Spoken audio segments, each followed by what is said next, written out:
Kuyintokozo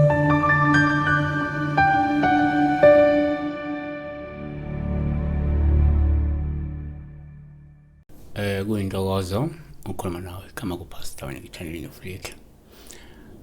Inamba engathi bingasetshenziswa umuntu ngomlandeli we-channel kuphela. Isimisa kusongela ekuseni ya-5 ntambama kuphela. Engawusebenzisa WhatsApp, engawasebenzisa ama-SMSs.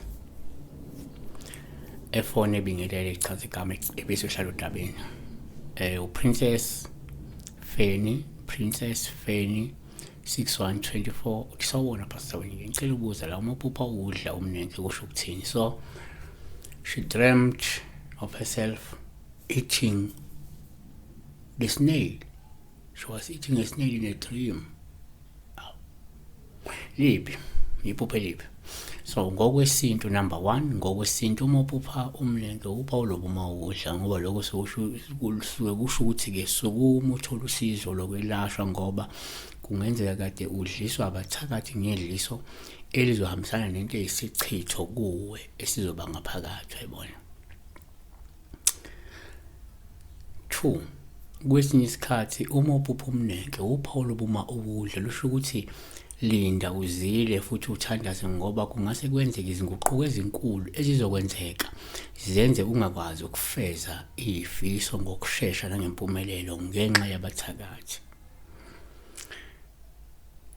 3, futhi omunye angayibeka nje angathi uma uphupha umnenke upha uma udla olusho ukuthi kungenzeka abathakathi bafuna ube sesimeni esibi sokuzizwa uyisehluleki futhi uphelelwe nayithemba ngenxa yokugqoza kwempumelelo, ngenxa yokugqoza kwentuthuko, ngenxa yokugqoza kwenqubekela phambili. Ihambe kancane intuthuko, ihambe kancane le mpumelelo, ihambe kancane lenqubekela phambili yabona.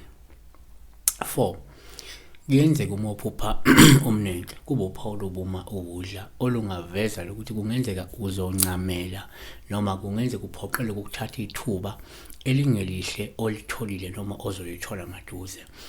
When you will be forced noma you will have no option but to take whatever opportunity that is at hand, even if uyithuba elimbi obungalithanda kodwa ngenxa yesimo uyithola usuku leyo predicament ukuthi I rather take this opportunity as bad as it is because I don't have any other option or other choice. Siyabonga kakhulu besibheka la.